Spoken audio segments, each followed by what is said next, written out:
हाँ बेटा, अपन स्टार्ट करते हैं अभी थोड़ी देर में। 9-5 हुए हैं। निर्मला चौधरी आ गई, अंशु शर्मा, भावना चेल्सी, मोनिका मीना, भावना चेल्सी, सीमा चौधरी, दर्शिता राणा, ममता शर्मा। अभी 8 जन ही आए हैं और को जन दो, नहीं तो अपन स्टार्ट कर देंगे।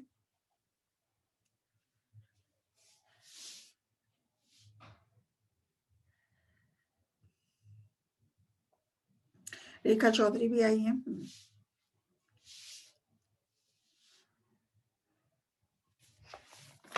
आज करेंगे बेटा leaf tissue system. Leaf tissue system, इस पे भी क्वेश्चन आते हैं। पर्ण ऊतक तंत्र, पर्ण ऊतक तंत्र। सुमन चौधरी आई हैं अभी।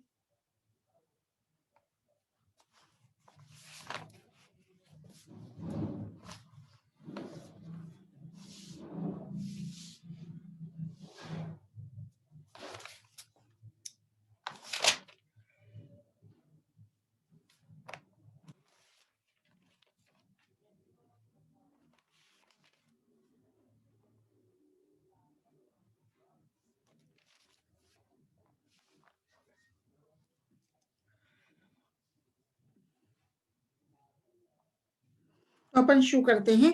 पर्ण ऊतक तंत्र, लीफ टिश्यू सिस्टम। तो सामान्य पर्ण में पाए जाने वाले 3 प्रमुख प्रकार के ऊतक तंत्रों का विस्तृत उल्लेख या विस्तृत वर्णन मैं करने जा रही हूँ। पहला है, एक बार निधि को एडमिट कर दूं, अधिचर्म ऊतक तंत्र, dermal tissue system. Dermal tissue system तो पर्ण की ऊपरी एवं निचली बाह्य त्वचा इस ऊतक तंत्र के द्वारा निर्मित होती है। अपर एपिडर्मिस पर रोम, क्यूटिकल मोम एवं पर्णरंध्र इत्यादि पाए जाते हैं। मतलब on the upper epidermis are found cuticle, wax, रोम व स्ट्रोमेटास, पर्णरंध्र पाए जाते हैं। घास की बाह्य त्वचा पर, घास की एपिडर्मिस पर सिलिका का निक्षेपण भी पाया जाता है। अधिकांश जलीय पौधों की पत्तियों में एपिडर्मिस में हरित लवक भी पाए जाते हैं, परंतु ये स्थलीय पौधों की बाह्य त्वचा में अनुपस्थित होते हैं। कुछ संवहनी पौधों जैसे कनेर तथा बिगोनिया में एपिडर्मिस बहुपंक्तिक होती है। मतलब in some of the vascular plants like Nerium and Begonia, the epidermis is multiseriate. एक बीजपत्री पत्तियों में एपिडर्मिस कोशिका के बीच, एपिडर्मिस सेल के बीच बुलिफॉर्म सेल्स प्रेरक कोशिकाएं भी पाई जाती हैं।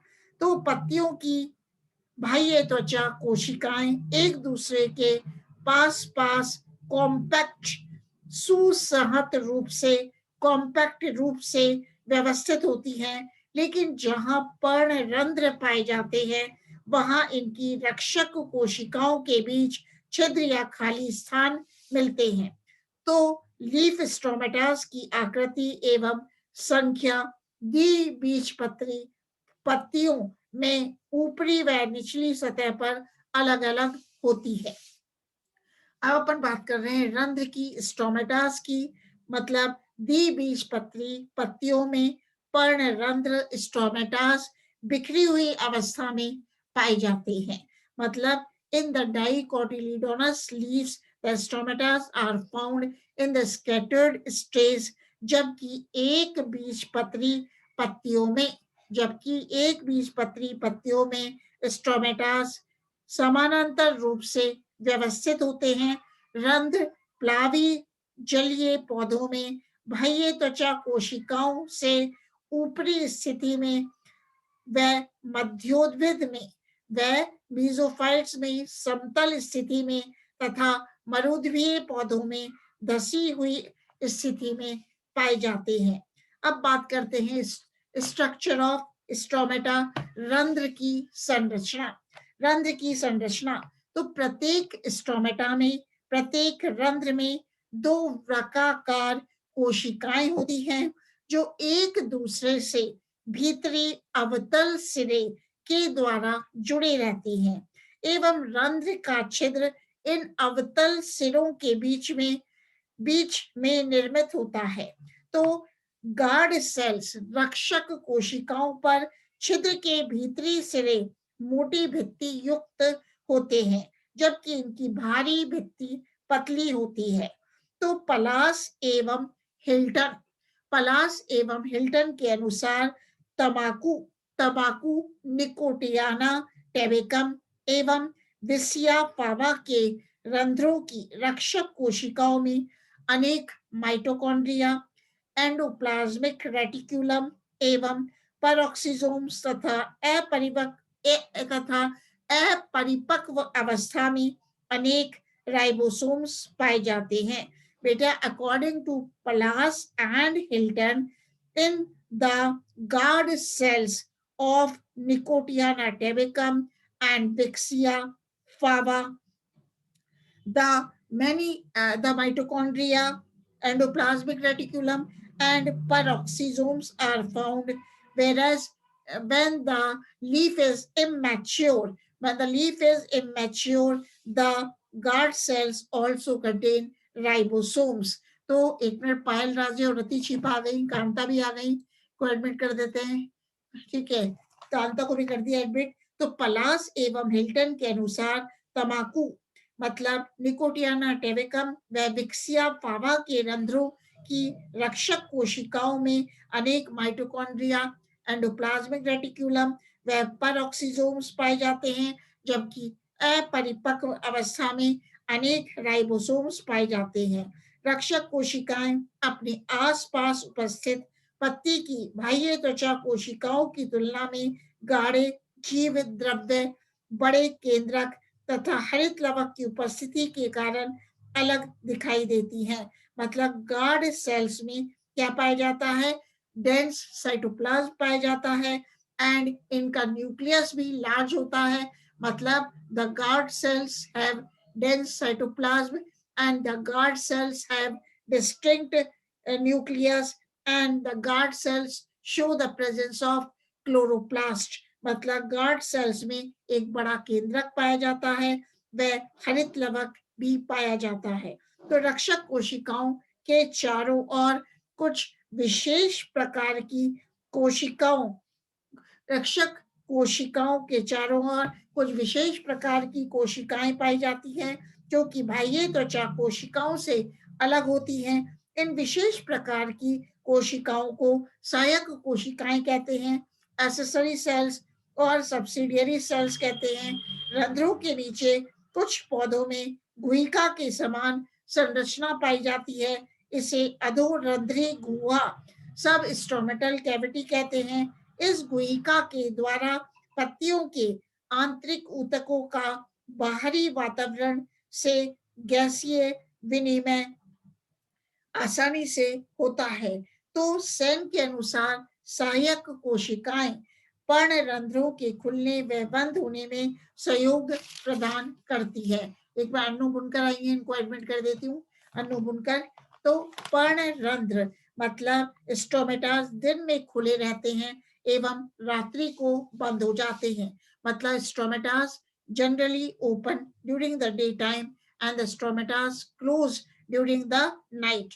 तो इस प्रक्रिया में गार्ड सेल्स रक्षक कोशिकाओं की भीतरी व बाहरी भित्तियों का असमान स्थूलन, स्फीत दाब, टर्गर प्रेशर तथा अन्य कई कारक उत्तरदायी होते हैं।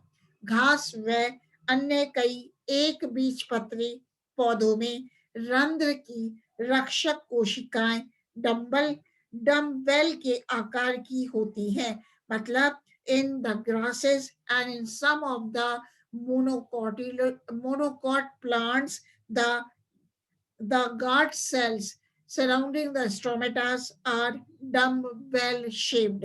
तो इनका मध्य भाग सीधा एवं मोटी भित्ति वाला होता है। इस प्रकार के पर्णरंध्रों को ग्रेमिनेशियस प्रकार का पर्णरंध्र कहते हैं। तो मेटकाफ एवं चाक ने रंध्रों को, स्टोमेटास को सहायक कोशिकाओं की प्रकृति व दिशा विन्यास, ओरिएंटेशन के आधार पर इनका वर्गीकरण किया, जो कि निम्न प्रकार से है। एक तो है बेटा एनोमोसाइटिक स्ट्रोमेटास। एनोमोसाइटिक स्ट्रोमेटास मतलब रंध्रों की सहायक कोशिकाओं की प्रकृति व दिशा विन्यास के आधार पर स्ट्रोमेटास का वर्गीकरण क्या है? अनियमित कोशिकीय या रेननक्यूलस प्रकार के रंध्र, जिसको कि कहते हैं एनेमोसाइटिक। व दूसरा है एन आइसोसाइटिक, मतलब असम कोशिकीय या क्रूसीफेरस प्रकार। तीसरा है पैरासाइटिक और रूबिएशियस टाइप। और चौथा है बेटा डायासाइटिक, डाया डाय डाय डायक्टिक। चौथा है कैरियोफिलेशियस प्रकार, लंब कोशिकीय या क्रॉसवत प्रकार। ठीक है, तो अब अपन बात करते हैं, किसकी बात करेंगे? एनोमोसाइटिक अनियमित कोशिकीय या रेनिकुलस प्रकार के रंध्र। तो इस प्रकार के रंध्र में एनोमोसाइटिक स्ट्रोमेटास में रक्षक कोशिकाओं के आसपास सहायक कोशिकाएं नहीं पाई जाती। मतलब in the anemocytic type of stomatas, the subsidiary cells or accessory cells are not found near the guard cells. केवल समान आकृति की बाह्य त्वचा कोशिका ही मिलती हैं, जैसे रेनिकुलेसी एवं कैपेरिडेसी कुल के पौधों में। तो अपन किसकी बात कर रहे हैं? अनियमित कोशिकीय या रेनिकुलस प्रकार के रंध्र, एनोमोसाइटिक टाइप ऑफ स्टोमेटास। तो इस प्रकार के रंध्र में रक्षक कोशिकाओं के आसपास सहायक कोशिकाएं नहीं पाई जाती, केवल समान आकृति की बाह्य त्वचा कोशिकाएं ही मिलती हैं। दूसरा है एन आइसोसाइटिक असम कोशिकीय या क्रूसीफेरस प्रकार। तो इस प्रकार के एन आइसोसाइटिक प्रकार के पर्णरंध्र में रक्षक कोशिकाओं के चारों ओर एक छोटी एवं 3 बड़ी सहायक कोशिकाएं पाई जाती हैं। मतलब in the an isocytic type of stomatas, the only one accessory cell, only one small accessory cell, and 3 large accessory cells are found around the guard cells, जैसे कि क्रूसीफेरी कुल के पौधों में। तीसरा है पराकोशिकीय या रूबिएशियस प्रकार, पैरासाइटिक और रूबिएशियस टाइप। तो रंध्र के पार्श्व में रक्षक कोशिकाओं के अक्ष के समानांतर यहाँ एक या एक से अधिक सहायक कोशिकाएं उपस्थित होती हैं, जैसे कि उदाहरण है, एग्जाम्पल है रूबिएसी फैमिली व मैग्नोलिएसी कुल के पौधों में। नेक्स्ट फोर्थ है लंब कोशिकीय या क्रॉसवत या कैरियोफिलेशियस प्रकार, मतलब डाइएक्टाइक। तो यहाँ रक्षक कोशिकाओं के समकोण पर 2 सहायक कोशिकाएं उपस्थित होती हैं। मतलब 2 accessory cells are found at right angles to the guard cells, जैसे कि एग्जाम्पल है कैरियोफिलेसी एवं एक्केंथेसी कुल के सदस्यों। तो स्टेट्स के अनुसार स्टेस ने उपयुक्त वर्गीकरण में बताए गए प्रकारों के अतिरिक्त पर्णरंध्रों के 2 और प्रकार बताए हैं। कौन सा है? एक तो है एक्टिनोसाइटिक। तो मैं एक शेयर कर देती हूँ, एक स्लाइड आप लोगों के साथ, देखना बेटा, ये देखना।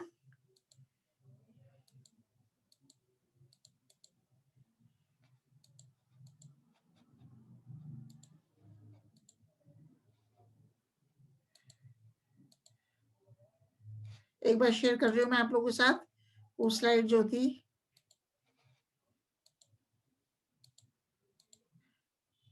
देखो जिसकी की अपन बात कर रहे हैं, आपको दिख रही होगी स्लाइड।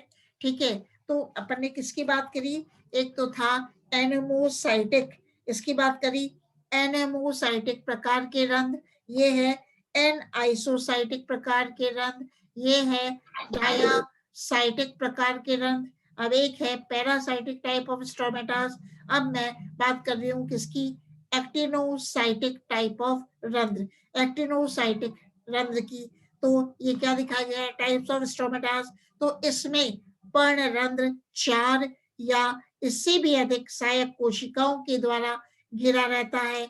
ये कोशिकाएं रक्षक कोशिका के लंबवत होती है। अब बात करते हैं साइक्लोसाइटिक, ये क्या है, साइक्लोसाइटिक प्रकार।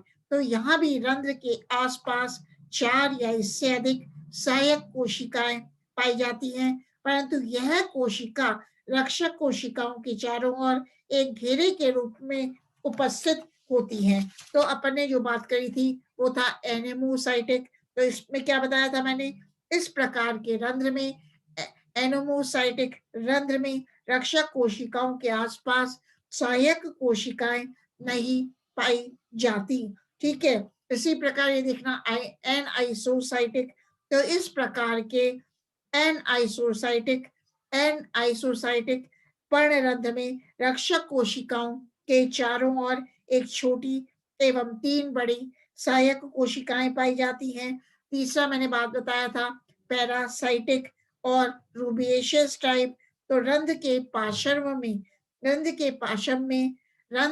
पार्श्व में रक्षक कोशिकाओं के अक्ष के समानांतर एक या एक से अधिक सहायक कोशिकाएं उपस्थित होती हैं।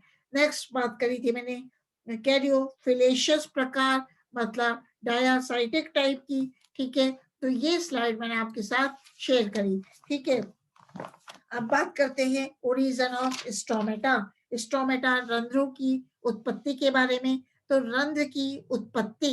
रंध्र की उत्पत्ति की प्रक्रिया में एक प्रोटोडर्म कोशिका अपनतिक विभाजन के द्वारा 2 संतति कोशिकाएं बनाती है। इनमें से एक कोशिका को रंध्र मात्र कोशिका कहते हैं। ये रंध्र मात्र कोशिका पुनः विभाजित होकर 2 रक्षक कोशिकाओं के रूप में वृत्ताकार आकृति की हो जाती है तथा इनकी भीतरी व बाहरी भित्ति का स्थूलन भी असमान हो जाता है। इसके साथ ही बीच में एक छिद्र निर्मित हो जाता है। तो सहायक कोशिकाएं प्रोटोडर्म सेल्स के द्वारा बनती हैं। सहायक कोशिकाएं प्राक त्वचा के द्वारा बनती हैं तथा रंध्र मात्र कोशिकाओं के आसपास व्यवस्थित होती हैं। तो पर्णरंध्रों के विकास के आधार पर पंत ने रंध्रों को 3 श्रेणियों में विभेदित किया था। कौन कौन सी 3 श्रेणियां हैं, मतलब Pant divided the stomatas into 3 categories on the basis of development एक तो है मीसोजीनस टाइप, दूसरा है मीसोपेरिजीनस टाइप, तीसरा है पेरिजीनस टाइप।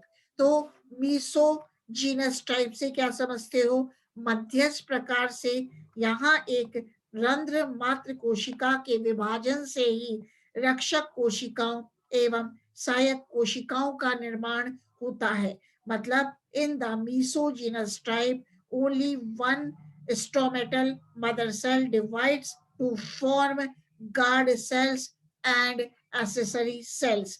अब है मध्य परिस प्रकार। तो मीसोपेरिजीनस टाइप की बात कर रहे हैं। मीसोपेरिजीनस प्रकार में एक रंध्र मात्र कोशिका के विभाजन से रक्षक कोशिका तथा एक तरफ की सहायक कोशिकाओं का निर्माण होता है तथा दूसरी ओर की सहायक कोशिका स्वतंत्र रूप से आसपास वाली कोशिकाओं के द्वारा निर्मित होती हैं, जैसे कि रेननक्यूलेसी एवं कैरियोफिलेसी कुलों के सदस्य। तीसरा है परिजात प्रकार, पेरिजीनस टाइप। यहाँ एक रंध्र मात्र कोशिका के विभाजन से केवल रक्षक कोशिकाएं ही बनती हैं तथा दोनों ओर की सहायक कोशिकाओं का निर्माण स्वतंत्र रूप से आसपास वाली कोशिकाओं के द्वारा होता है, जैसे कि कुकुरबिटेसी कुल के सदस्य।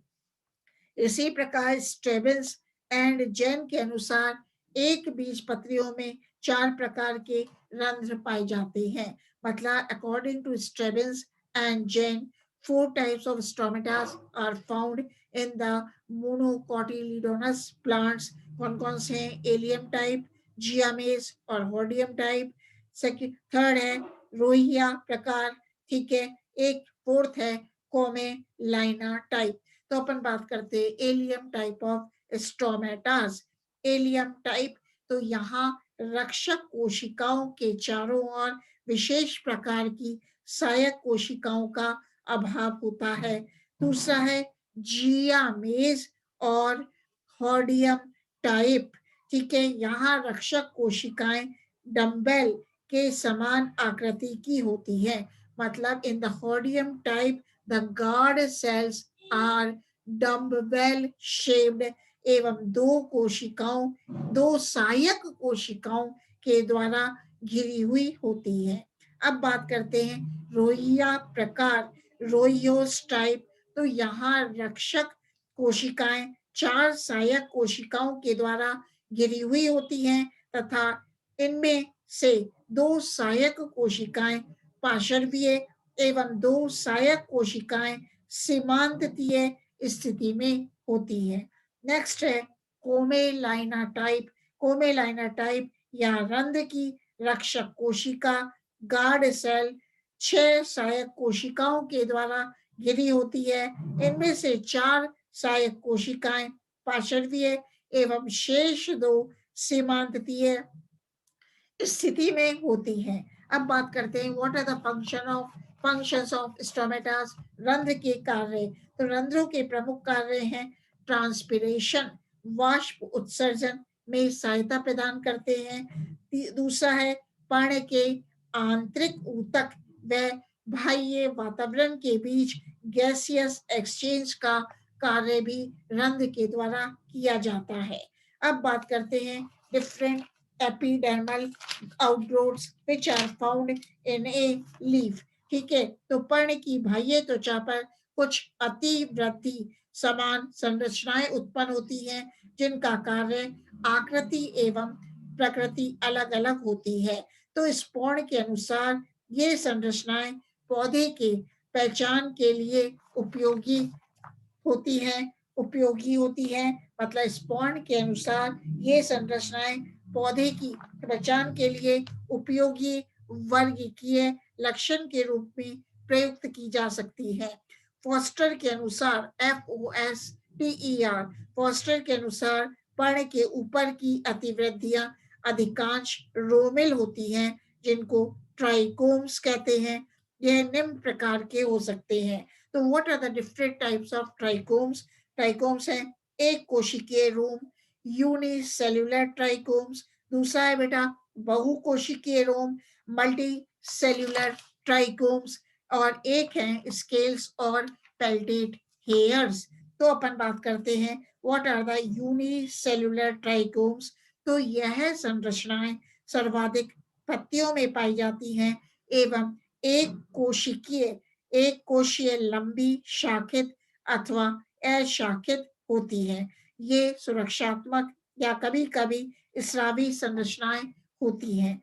तो गॉसिपियम व अर्टिका में यूनिसेल्युलर ट्राइकोम्स पाए जाते हैं। क्या पाए जाते हैं? यूनिसेल्युलर ट्राइकोम्स पाए जाते हैं, ठीक है। इसी प्रकार अब बात कर रहे हैं मल्टी सेल्युलर ट्राइकोम्स की। शुभी जोशी आ गई को एडमिट कर दिया है।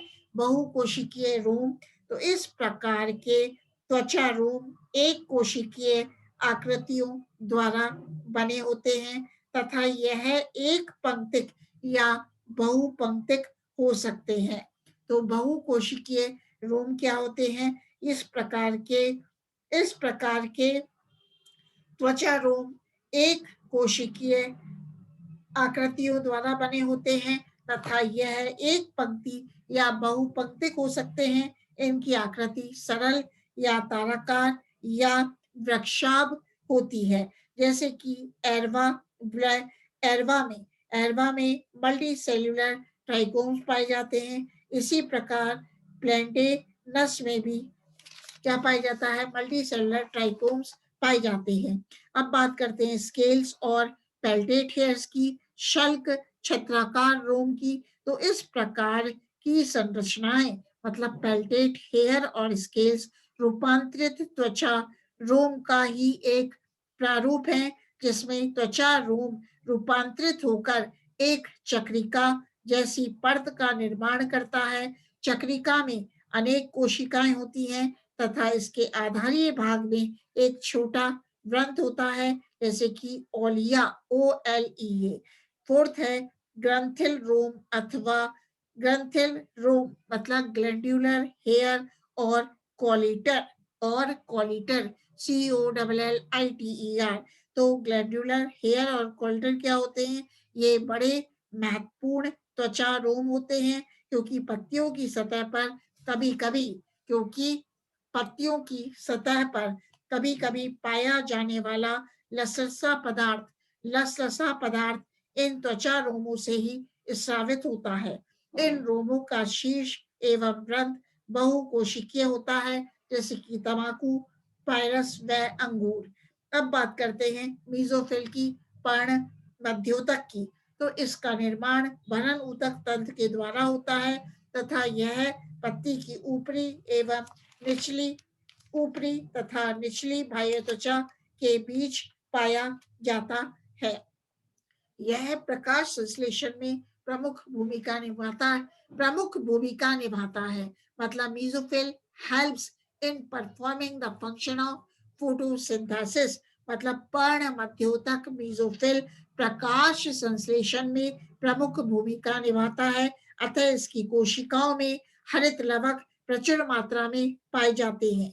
कोशिकाओं की संरचना एवं इनकी स्थिति के आधार पर इस ऊतक में, पर्ण मध्योतक में, दो प्रकार की कोशिकाएं पाई जाती हैं, पैलिसेड टिश्यू व स्पंजी टिश्यू। खम्भ ऊतक व स्पंजी ऊतक।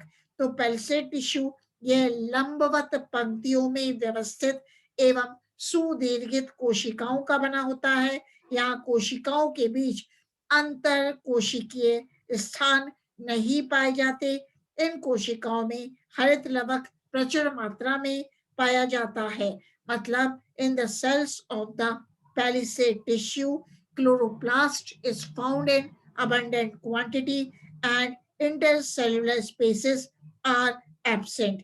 तो खम्भ ऊतक पैलिसेड टिश्यू की कोशिकाएं एक या एक से अधिक पंक्तियों में व्यवस्थित हो सकती हैं। यह द्विबीजपत्री पौधों की पृष्ठधारी पर्णों में केवल अपर एपिडर्मिस, ऊपरी बाह्य त्वचा के नीचे ही पाया जाता है, जबकि समद्विपार्श्वीय आइसोबाइलेटरल लीव्स में पर्णों में ऊपर एवं निचली दोनों बाह्य त्वचाओं से लगा हुआ पाया जाता है। तेज धूप में उगने वाले पौधों तथा मरुद्भिदीय पौधों की पत्तियों में खम्भ ऊतक अत्यधिक विकसित होता है, जबकि छाया में पाए जाने वाले पौधों में पैलिसेड टिश्यू अल्प विकसित होता है। नेक्स्ट है स्पंजी ऊतक मतलब स्पंजी टिश्यू। तो इस प्रकार की मध्योतकी कोशिकाएं मृदुत की, बहुभुजीय, पॉलीगोनल, अंडाकार अथवा गोलाकार होती हैं एवं इनमें हरित लवक अपेक्षाकृत कम मात्रा में उपस्थित होते हैं। इनकी कोशिकाओं के बीच बड़े एवं सुविकसित अंतरकोशिकीय वायु स्थान पाए जाते हैं। पाइनस की पत्तियों में, नीडल्स में पर्ण मध्योतक का खम्भ एवं स्पंजी ऊतक में विभेदन नहीं पाया जाता। ठीक है, तो इस प्रकार अपन आज देख